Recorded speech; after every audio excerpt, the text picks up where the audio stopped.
믿음의 죄여 또 온전케 하시는 이인 예수를 바라보자. 저는 그 앞에 있는 즐거움을 위하여 십자가를 참으사 부끄러움을 개의치 아니하시더니 하나님 보좌 그 우편에 앉으셨느니라. 하늘에 계신 저희를 사랑하시는 아버지, 오늘 안식일을 저희들에게 주셔서 주님과 동행하게 하시니 정말 저희들이 십자가를 바라보게 하심을 인하여 감사드립니다. 아버지, 너희는 마음에 근심하지 말라. 나 있는 곳에 너희도 있게 하리라고 하신 아버지의 말씀, 저희들 가슴 깊이 새기게 도와주시고 저희들 홀로 두지 않으시고 성령을 저희들에게 부어주심으로 주님과 동행케 하심을 정말로 감사드립니다. 이 세상은 우리 믿음의 자녀들이 살 곳이 아니요 자녀들이 다 함께 손에 손잡고 하늘 백성으로 살아가야 되는 이 세상에 맡겨진 일을 저희들이 잘 끝내고 주님의 나라에 가야 할 주님의 백성들입니다. 아버지 불쌍히 여기시고 긍휼을 베푸사 믿음으로 승리하는 저희들의 삶이 될 수 있도록 도와주시옵소서. 순간순간을 붙들어 주시지 않으면 저희들은 정말 그 마귀에게 승리할 수 없는 저희들의 삶이오니 아버지, 저희들을 붙들어 주시고 주님의 사랑과 은혜 안에 살아가는 저희들이 되게 도와주시고 주님께서 마지막에 저희들에게 부어주시겠다는 늦은 배 성령을 받는데 부족함이 없는 주님의 백성 될 수 있도록 도와주시옵소서. 주님, 저희들에게 교회를 허락하시고 정말 교회 안에서 저희들의 마음속에 먼저 부흥이 일어남으로 말미암아 주님 그 뜨거워진 사랑으로 서로를 사랑하고 감싸할 수 있는 저희들의 삶이 되게 도와주시옵소서. 주 아버지 하나님, 저희 교회에 지금 이 코비드-19으로 인하여 많은 사람들이 지금 고통을 받고 있습니다. 주님 함께하여 주시고 정말 몸이 아파서 울부짖는 하나님의 백성이 있습니까? 주님 위로하여 주시고, 또한 경제적으로 어려워 힘든 하나님의 백성이 있습니까? 주님 도와주셔서 그들에게 위로하여 주시고, 하나님께서 주시는 그 편안함으로 살아갈 수 있도록 도와주시고, 주여, 또 마음적으로 고통받는 이가 있습니까? 주님 함께 하시고 위로하여 주시옵소서. 아버지 하나님, 저희 교회에 장로님을 허락하셨사오니 크신 하나님의 사랑이 그 가정들로부터 정말 일어나서 각 우리 교인 하나하나의 가정에 불붙게 하셔서 서로가 서로를 정말 사랑하는 사도시대의 사도들처럼 늦은 빛 성령을 맞을 수 있는 준비하는 주님의 백성들 될 수 있게 도와주시옵소서.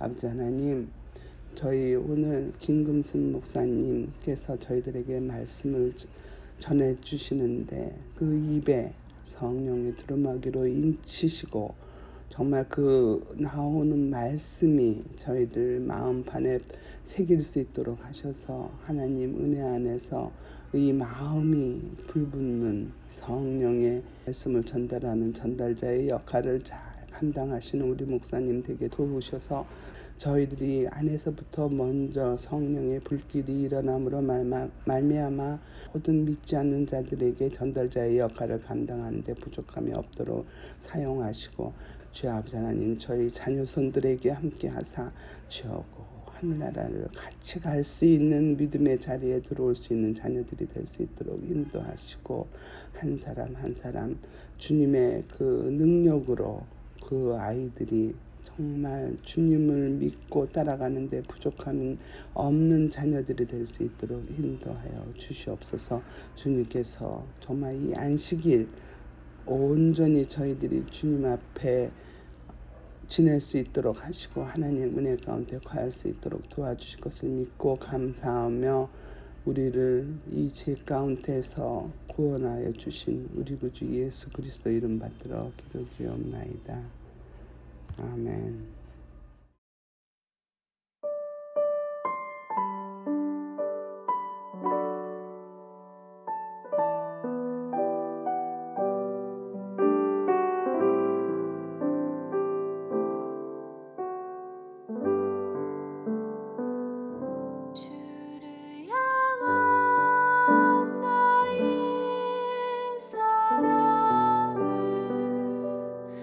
주께 고백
말씀이 있는 이 시간 성령께서 함께하여 주시기를 간절히 소망합니다. 약 400년간 이스라엘 백성은 애굽에서 거주하게 되었습니다. 그러나 처음 그들의 사회적 지위와 위치는 시간이 흘러서 그들을 알지 못하는 왕과 또 그 권력들에 의해서 모든 것을 빼앗기고 그들은 노예로 전락하게 됩니다. 그들은 고통과 통곡 가운데 기나긴 세월을 보내야 했으며 그런 그들의 통곡은 하나님의 귀에까지 상달됩니다. 그리고 그들을 이끌기 위해서 하나님은 모세를 보내셨습니다. 그리고 그들을 출애굽시키셨습니다. 이 40년간 이 광야의 방황 속에서도 하나님의 인도하심은 끊임없이 계속되었죠. 가나안에 들어갈 때까지 하나님은 그들과 함께 하셨습니다. 그러나 커다란 이적을 경험하였음에도 불구하고 이스라엘 백성은 현실과 믿음 사이에서 고민하는 모습이 역력히 드러나게 되었죠. 이스라엘 백성은 출애굽을 했음에도 불구하고 종종 애굽을 그리워했습니다. 그리고 이 모습은 오늘 우리가 살펴볼 요마서 6장에서 반복되고 있습니다. 우리는 앞서 하나님과의 분리로 영원한 생명을 살 수 있는 존재에서 죽어야 하는 존재로 바뀌었다는 것을 잘 알고 있습니다. 그로 인해 인간은 율법 아래에 있게 되었고 또 죄 아래에 있게 되었습니다.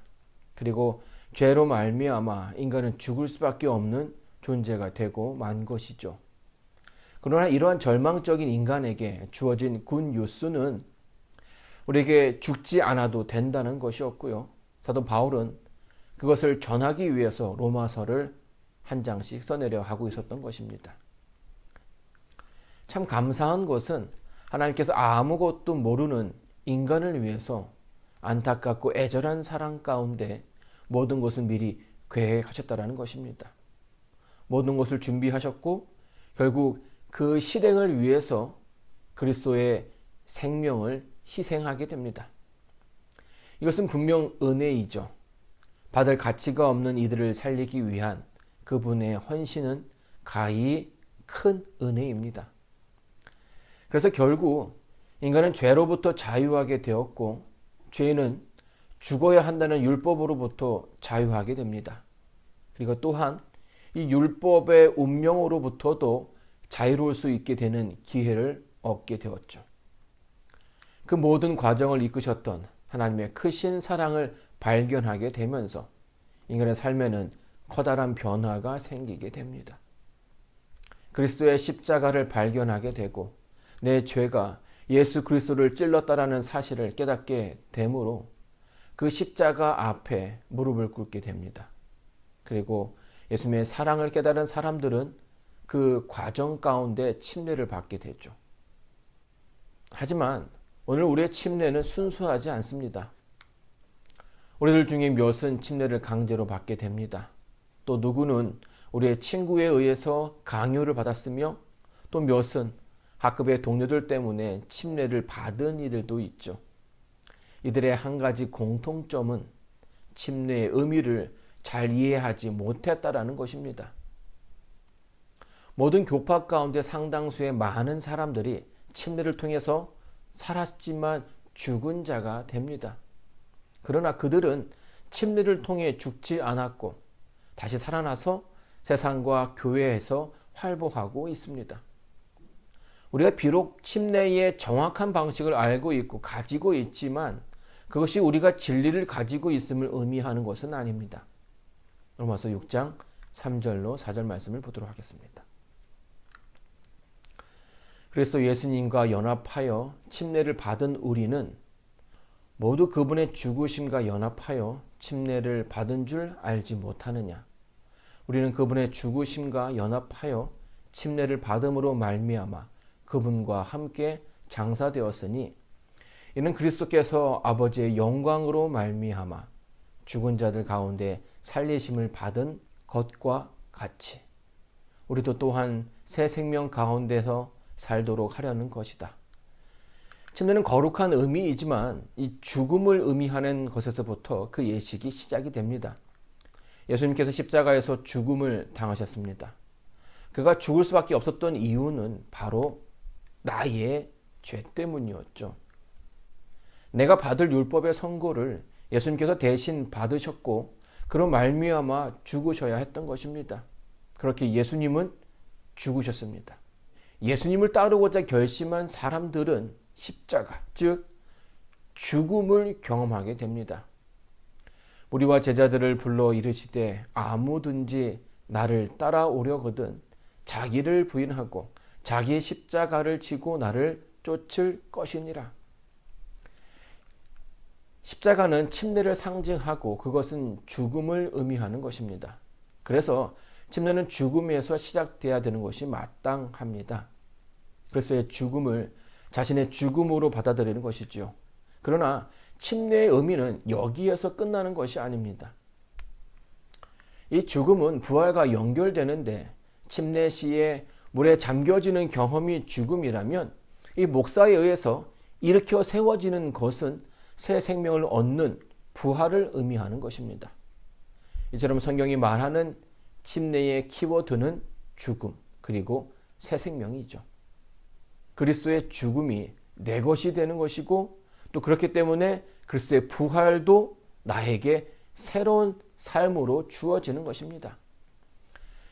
그러나 죽은 자의 삶을 산다는 것은 생각보다 쉽지 않습니다. 우리는 죽음에 대해 안다고 생각하지만 사실 우리는 죽음을 잘 모르죠. 대부분의 사람들은 자신이 죽을 거라는 것을 인지하지 못합니다. 이 죽을 병에 걸리지 않고서는 나에게 가까이 있는 죽음을 실감하지 못하는 것입니다. 그래서 죽음을 안다라는 것은 인간에게 어려운 일이 되는 것이죠. 죽음을 경험하지 못하면서 어떻게 죽음을 알 수 있을까요? 어떻게 죽을 수 있을까요? 예수께서 대답하여 가라사대 진실로 진실로 내게 이르노니 사람이 거듭나지 아니하면 하나님 나라를 볼 수 없느니라. 한밤중에 찾아온 니고데모는 예수님께 어떻게 하면 하나님의 나라에 들어갈 수 있느냐는 질문을 하게 되죠. 이에 대한 대답이 요한복음 3장 3절입니다. 다시 태어나라. 이 질문은 간단하지만 간단하지 않습니다. 십자가를 메고 나를 따르라는 말처럼 이해하기 어려운 부분이죠. 공교롭게도 이 부분은 역시 침례를 설명하고 있습니다. 예수께서 대답하시되 진실로 진실로 내게 이르노니 사람이 물과 성령으로 나지 아니하면 하나님 나라에 들어갈 수 없느니라. 육으로 난 것은 육이요 성령으로 난 것은 영이니 내가 내게 거듭나야 하겠다 하는 말을 기이 여기지 말라. 이 부분에서는 침례를 물과 성령으로 다시 태어나는 것을 설명합니다. 그러나 마찬가지로 우리는 새로 태어난다는 것의 의미를 모릅니다. 왜냐하면 우리가 출생했을 때에 그 개인의 탄생이 자신의 인지 밖에서 있었던 사건이기 때문입니다. 쉽게 말하면 어려서 그것을 알 수 없다라는 말이죠. 그래서 예수님은 그 의미를 잘 이해하지 못하는 니고데모에게 자세하게 설명해 주십니다. 물과 성령으로 나는 것이 거듭남이다. 그래서 우리는 이 물속에 들어가 침례를 받는 것이죠. 그러나 다시 태어남이 물과 침례를 받는 거라고 생각하지만 그것이 전부는 아닙니다. 예수님은 분명 물과 성령으로 거듭나야 한다고 했지만 인간은 예수님께서 언급했던 또 다른 부분인 성령을 너무나 쉽게 간과해 버렸습니다. 그래서 우리는 침례의 의미를 미처 깨닫지 못하고 받는 경우가 생기는 것입니다.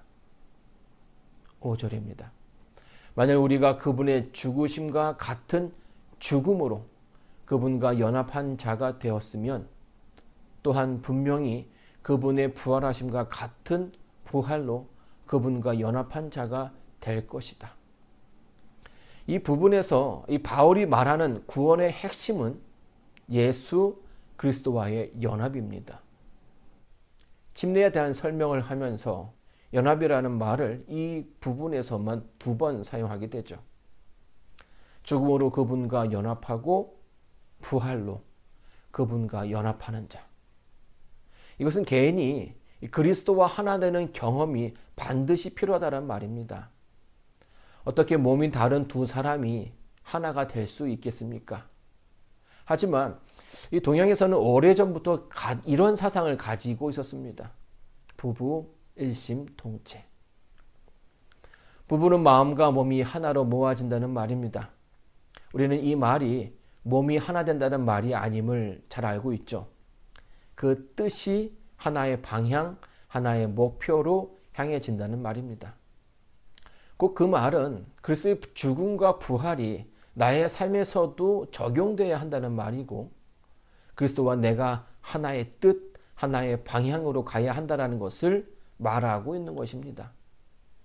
이것은 예수님의 죽음과 연합한다라는 뜻이죠. 이 말은 내가 침례를 통해서 하나님의 죽음과 하나됨을 경험했다라는 말이지만 사실 우리는 여전히 죽음을 잘 모릅니다. 왜냐하면 실제로 우리는 죽음을 경험하지 못했기 때문이죠. 그렇다면 과연 죽음이란 무엇이겠습니까? 고대의 형벌 가운데 팽형이라는 형벌이 있습니다. 말 그대로 죄인을 가마솥에 넣어서 삶아 죽이는 형벌입니다.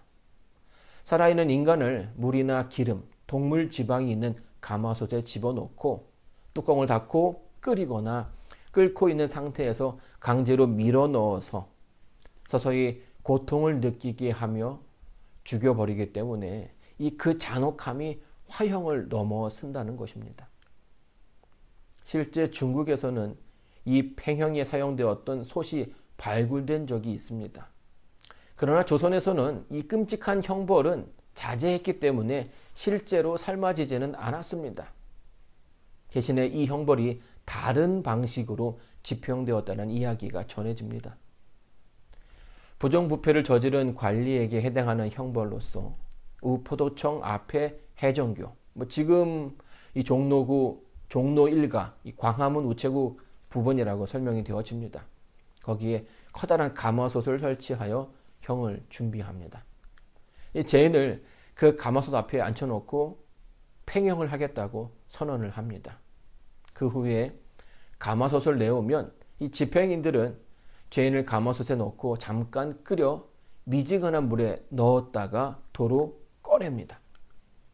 미지근한이라는 표현에서 아시겠지만 특이한 점은 이것이 사람을 죽이는 형벌이 아니라 죽었다고 선언하는 형벌이라는 것입니다. 이때 죄인의 유족들은 정말 상을 당한 것처럼 열심히 통곡해야 합니다. 죄인을 가마솥에서 꺼낸 후부터 그 죄인은 두 눈 뜨고 멀쩡히 살아났지만 공식적으로는 사망자로 취급하는 것이죠. 말 그대로 살았지만 죽은 자가 되는 것입니다. 이 형벌이 집행된 시점에서 당사자는 이미 산송장이 되는 것입니다. 그래서 죄인들의 유가족들은 죄인을 죽은 사람 취급하여 말도 붙일 수 없는 것은 물론이요, 장사도 치러야 하고 심유살해도 해야 하며 매년 그를 위한 제사도 지내야 합니다. 당연히 죄인도 고인으로 간주되어 사람 취급을 받지 못해 밖에 함부로 돌아다니지 못하며 식사도 몰래 알아서 해결해야 하는 것으로 강요됩니다. 자기 집의 방 한 칸에 사실상 감금되며 살아갈 수밖에 없는 것이죠. 어떠한 서비스도 받을 수 없을 뿐더러 대놓고 주변 사람들의 놀림을 받으며 살다가 생을 마감하는 것입니다. 이 상태에서 이 부인과 정을 통해서 아이가 생기게 되면 그 아이는 아버지가 없는 사생아가 됩니다. 조선 말기에는 몰래 돌아다니다가 놀림거리가 되는 경우도 있었다고 합니다. 게다가 누군가에게 원한을 산 경우라면 그 누군가에게 진짜로 살해를 당할 수가 있었는데요. 어차피 공식적으로는 죽은 사람이었기 때문에 죽여도 살인죄가 성립되지 않는다고 합니다. 그런데다가 이 형을 받은 사람들 전원이 이 악질 탐관오리였기 때문에 어디서 어떻게 죽어도 이상하지 않았죠. 그나마 살해를 당하면 다행이고 어떤 짓을 해도 범죄가 되지 않기 때문에 살해당하는 것보다 더 끔찍한 일을 당할 수도 있었습니다. 이것이 바로 살아서 죽음을 경험한 사람의 모습인 것입니다. 폐형을 당한 사람은 다른 사람의 생활에 전혀 영향을 주지 못할 뿐더러 이 삶 자체도 인정을 받지 못합니다. 그 사람은 그 사회에서 사라지고 마는 것이죠. 만약 그리스도가 그리스도의 죽음과 함께 연합되었다면 적어도 이런 모습들이 우리의 삶에서 드러나야 한다는 것입니다. 하지만 아쉽게도 우리는 여전히 세상에서 얽매여 살아가고 있죠. 침례는 죽음을 의미하기 때문에 우리는 더 이상 죄 앞에서 흔들릴 필요가 없습니다. 죄에 우리는 없는 사람이 되는 것이죠. 그런데 이 죽음의 의미를 제대로 이해하지 못했기 때문에 우리는 계속해서 죄에 얽매이는 삶을 살아가고 있는 것입니다. 여전히 죄 가운데 나오지 못하고 있다는 겁니다. 그래서 사도 바울은 6장의 시작을 이렇게 시작합니다.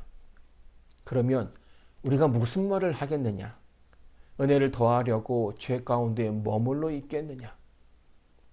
어떤 사람은 그리스도께서 우리의 죄를 대신해서 돌아가셨기 때문에 우리가 죄로부터 자유라고 말을 합니다. 맞는 말입니다. 그러나 여기에서 나오는 자유를 죄 안에 있어도 된다는 말로 이해해서는 안 됩니다. 로마서 5장 20절에서 말하는 것처럼 죄가 많은 곳에 은혜가 많기 때문에 더 많은 죄를 지어도 된다고 말하는 것이 아닙니다. 이것은 너무도 성경을 모르고 하는 소리죠. 첫 번째로 죄 때문에 아들이 죽었습니다. 내가 지은 죄 때문에 하나님의 아들이 죽은 것이죠. 그가 나를 살리기 위해서 죽은 것입니다. 우주보다 귀한 당신의 생명을 포기하신 것이죠. 그런데 그 모든 것을 알면서도 계속 죄 가운데 있을 수 있겠습니까? 하나님으로부터 멀리 떨어져 있을 수 있겠습니까? 도저히 이해할 수 없는 거죠.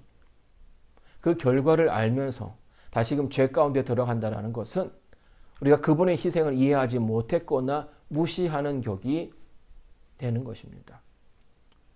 두 번째로, 만약 우리가 죽음 또는 죽음의 위험을 경험했다면 반드시 생겨야 하는 것이 있습니다. 그것은 트라우마죠. 이 심리적인 외상이라고도 설명하는데요. 뒤에까지 남는 무서운 공포 등의 심리적인 충격과 체험을 말합니다. 그래서 속담에는 이런 말이 있죠. 자라보고 놀란 가슴, 소뚜껑 보고 놀란다. 공포에 대한 반응은 간단합니다. 그것을 거부하게 되어 있다는 거죠. 저는 어릴 적에 카레를 먹고 크게 체한 적이 있습니다. 정말 죽을 뻔했어요. 며칠을 고생해서인지 그 뒤로부터는 한동안은 카레라는 말만 들어도 바로 반응이 왔습니다.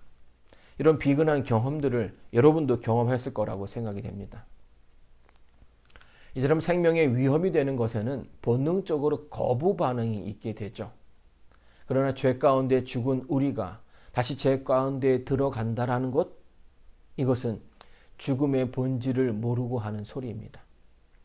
여러분, 죽음은 현실이고 실제입니다. 이 죽은 척 하는 것이 아니라 죽은 것이에요. 죽음의 공포에 대한 반응이 현실이라는 것이죠. 그렇다면 여기에서 나의 침례에는 그런 반응이, 그 죽음에 대한 반응이 있는가라고 질문해 봤을 때 우리의 침례에는 이런 거부 반응이 부족하다고 말할 수밖에 없습니다. 6절입니다. 우리가 아는 대로 우리의 옛사람이 예수님과 함께 십자가에 못 박힌 것은 죄의 몸이 멸하여 우리가 다시는 죄에게 종노릇하지 않게 하려는 것이니. 이스라엘이 가나안에 바로 들어가지 못했던 이유는 간단합니다. 그들은 그들의 몸은 애굽을 떠나 있었지만 그들의 삶과 생활은 애굽을 떠나지 못했습니다. 여전히 고난이 생기고 어려울 때마다 그들은 과거를 회상하면서 애굽을 그리워했던 거죠. 애굽인들의 속박에서 그저 생명이나 유지하고 있었던 그때를 그리워했던 것입니다. 그때의 자유를, 그것도 자유라고 그리워하고 있었던 것이죠. 이스라엘은 유월절을 보내고 침례를 의미하는 홍해를 건넜지만 그들의 생각은 하나님을 미처 따라가지 못했습니다. 그들은 여전히 애굽에 머물러 있었죠. 하나님의 기적과 공로에도 불구하고 그것을 아무것도 아닌 것으로 생각하고요. 하나님의 공로 이전의 삶을 그리워했던 것입니다. 결국 그들은 담을 넘지 못했고 홍해를 건너지 못했던 것입니다. 그렇게 40년 광야에서 방황했던 것이죠. 결국 그들은 애굽에서의 묵은 때를 벗어버렸을 때에 비로소 가나안에 들어갈 수 있었습니다. 애굽에서의 삶의 죽음을 경험했을 때 비로소 그들은 새로운 시작을 할 수 있었던 것입니다. 바울은 이곳에서 같은 이야기를 반복하고 있습니다. 침례에는 죽음을 의미하는 당금과 건짐, 즉 이 죽음과 부활의 의미를 포함하고 있습니다. 그러나 오늘날 교회의 침례는 의식화되어서 그 의미가 다 전달되어지지 않고 행해지는 경우가 종종 있습니다. 물론 그 의미를 하루아침에 깨닫게 되는 것도 어렵다라는 것을 잘 알고 있습니다. 그러나 침례를 받은 사람이라면 올바른 의미를 반드시 알아야 할 의무가 있죠. 침례에 관한 가장 큰 혼란은 침례 의식의 주체에 관한 혼선에서 시작됩니다. 침례를 목사가 주지만 그러나 그렇다고 해서 목사가 그 의식의 주체가 되는 것이 아닙니다. 그 의식의 주체는 침례를 받는 당사자와 성령 하나님이 되시는 겁니다. 침례의 시작은 죽음에서 시작하죠. 죄에 대해서, 율법에 대해서, 나 개인에 대해서 죽는 것입니다. 다시 말해 하나님이 없던 삶에서 죽는 것이죠. 물론 우리가 진짜 죽지는 않습니다. 2000년 전 십자가에 돌아가신 그리스도의 죽음을 내 것으로 하는 것이에요. 내 죄로 죽게 된 예수님의 죽음을 내 죽음으로 받아들임으로 죽은 자의 삶을 살아야 하게 되는 거죠. 비록 내가 진짜 죽는 것은 아니지만 그 죽음이 나의 그 삶에서 드러나야 하는 것입니다. 이 부분이 굉장히 중요하죠. 왜냐하면 죽음이 새로운 생명과 연결되기 때문입니다. 로마서 6장 11절입니다. 이와 같이 너희도 너희 자신을 죄에 대하여 죽은 자요 그리스도 예수님 안에서 하나님께 대하여 산 자로 여겨라. 산 자로 여긴다. 여러분, 이 말은 계산하다, 판단하다, 간주하다, 평가하다라는 뜻으로 사용되기도 합니다. 이 죽음을 가진 자는 생명을 가진 자로 여긴다. 헬라어로는 르기조 아이라는 단어인데요. 이 단어는 하나님의 구원하시는 행동과 깊은 관련이 있습니다. 믿음을 의로 여기신다는 것입니다. 창세기 15장 6절입니다.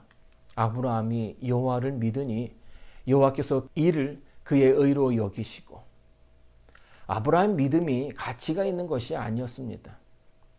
말의 능력을 부여하신 분도 하나님이시고요. 그 약속을 이루실 분도 역시 하나님이셨습니다. 그러나 하나님은 당신의 말을 믿는 아브라함의 믿음을 보고 기뻐하셨죠.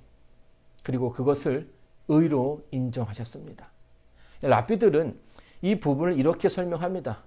하나님의 인격적 의지에서 판단을 제거하고 그것을 일반적인 인정으로 바꾸신다는 것이다. 쉽게 말하면 한 것도 아무것도 없지만 그것을 그의 믿음 또는 공로로 암시하고 인정해 주신다는 것입니다.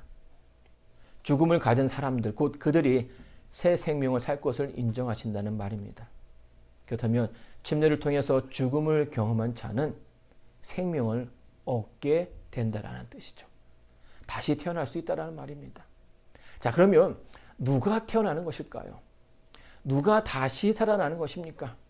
내가 죽었으니까 내가 다시 살아나는 것입니까? 여러분, 예수님의 삶을 보게 되면 예수님은 죽었다가 스스로 부활하시지 않았습니다. 그것은 주님께서 나에게 주시는 삶이 내 것이 아니라는 것을 말합니다. 내 삶이 살아나는 것이 아니에요. 로마서 8장 11절입니다. 예수를 죽은 자 가운데서 살리신 분의 영이 너희 안에 계시면, 예수 그리스도를 죽은 자 가운데서 살리신 분께서 너희 안에 계시는 그분의 영으로 말미암아 너희의 죽을 몸도 살리실 것이다. 성경은 예수님의 자신의 능력으로 부활하신 것이 아님을 이야기합니다. 그렇다면 죽은 예수님을 다시 살게끔 하신 분은 누구십니까? 누가 그를 다시 살아게끔 하셨습니까? 성경은 예수님이 자신의 능력으로 부활하신 것이 아님을 이야기합니다. 그렇다면 죽은 예수님에게 다시금 생명을 주신 분은 누구십니까? 누구 때문에 살아난 것입니까? 예수님은 하나님, 성령 하나님의 인도하심으로 부활하신 것입니다. 본절은 그분의 영으로 말미암아, 즉 성령으로 말미암아 우리도 다시 살아나게 될 것이라고 확실히 말하고 있습니다. 침례에 담겨진 부활의 참된 뜻은 죽은 내가 살아나는 것이 아닙니다. 나는 죽어서 사라지는 것이고, 이제 내 안에 죽은 나를 대신해서 하나님이 주인이 되시는 것이고, 죽은 내가 아니라 내 안에 성령께서 이끄시는 것입니다. 이것이 성경이 말하는 침례, 거듭남의 진정한 모습인 거죠. 예수님께서 침례를 받으실 때에 하늘에서 성령이 비둘기같이 임하셨습니다. 그리고 40일 금식 기도를 하러 가실 때에 성경은 성령 하나님께서 인도하셨다라고 설명합니다. 그분의 공생애를 자세히 살펴보게 되면 예수님은 자신의 뜻대로 하시지 않았습니다. 침례를 받은 이들의 모본이 되기 위해서 그분은 하나님의 뜻대로 사는 모습을 보여주십니다. 그분의 삶의 최고의 정점은 바로 십자가였죠. 이 십자가 직전에 예수님은 할 수만 있으면 그 잔을 자신에게서 지나가게 해달라고 기도합니다. 그러나 예수님의 기도는 여기에서 끝나지 않았습니다. 그러나 나의 원대로 마옵시고 아버지의 원대로 하옵소서. 이것이 예수님의 뜻이었습니다. 아버지의 뜻대로 사는 삶, 이것이 침례받은 사람들의 모습입니다. 이런 모습은 사도 바울에서도 발견되어집니다. 바울은 선교를 위해서 가고 싶은 곳이 있었습니다. 그러나 성령께서 그가 가고자 했던 곳으로 그를 이끌지 않으셨습니다. 막으셨죠. 그리고 성령께서 그의 길을 직접 인도하십니다. 우리는 그 사실을 사도행전에서 자세히 살펴볼 수 있습니다. 우리는 그곳에서 성령과 함께 가는 바울을 만나게 됩니다. 이것이 바로 거듭난 사람, 침례받은 사람의 모습이 되는 것입니다. 이렇게 자신의 삶을 죽음으로 여기고 그들을 인도하시는 성령을 따르는 사람들, 성경은 그들을 하나님의 자녀라고 셈하겠다는 것입니다. 이것이 요한복음 3장에 나오는 거듭남의 핵심이죠. 예수께서 대답하시되 진실로 진실로 내게 이르노니 사람이 물과 성령으로 나지 아니하면 하나님 나라에 들어갈 수 없느니라. 육으로 난 것은 육이요 성령으로 난 것은 영이니. 자기의 뜻이 아닌 하나님의 뜻대로 사는, 하나님께서 주인이 되는 삶을 사는 자들, 그래서 그들은 하늘에 이룰 수 있게 되는 것입니다. 그래서 바울은 침례의 바른 의미를 깨닫게 되기를 바랬던 것이고 마지막으로 이렇게 권면하는 것입니다. 그러므로 너희는 죄가 너희를 죽을 몸에서 다스리지 못하게 하여 몸의 정욕에 순종하지 말고, 또한 너희의 지체를 불의의 병기로 죄에게 내어주지 말고 오직 자신을 죽은 자 가운데서 다시 살아난 자같이 하나님께 드리며 너희의 지체를 의의 병기로 하나님께 드려라. 죄가 너희를 지배하지 못할 것이니 이는 너희가 율법 아래 있지 않고 은혜 아래 있기 때문이다. 사랑하는 성도 여러분, 우리는 왜 자꾸 돌아가는 것일까요? 죄된 삶으로 가고자 하는 이유가 무엇일까요? 하나님께서 주신 자유가 속박이라고 여기기 때문입니까? 아니면 아직도 세상에 있는 때가 좋았다라고 생각하기 때문입니까? 우리는 죄에 대해서 죽은 자가 되어야 합니다. 성령과 함께 함으로 산 자가 되어야 합니다. 자유의지는 하나님께서 인간에게 주신 최고의 선물이었습니다.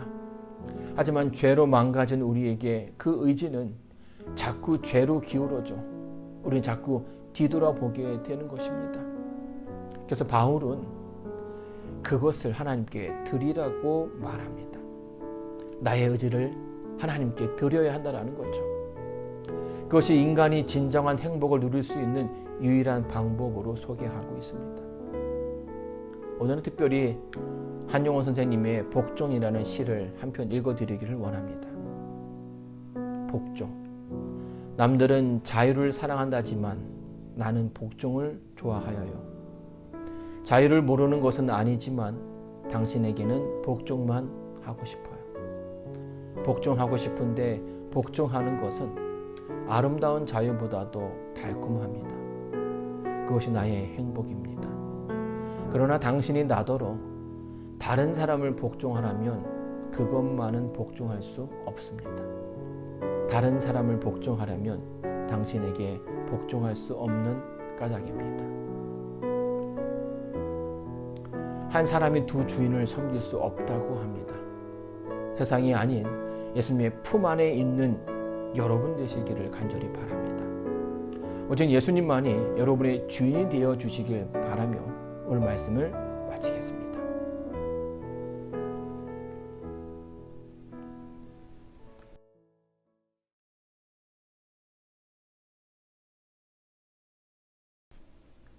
기도하겠습니다. 이제는 우리에게 구원을 허락하신 하나님의 은혜와 십자가에서 죽기까지 복종하신 예수님의 사랑과 예수님을 무덤에서 일으키셨던 성령 하나님의 인도하심이 저와 교회 성도님들과 방송으로 함께 예배드리는 모든 이들에게 이제로부터 영원까지 함께하여 주시길 바라며 오늘 우리의 영원한 주인이신 예수 그리스도의 이름으로 간절히 기도드리옵니다.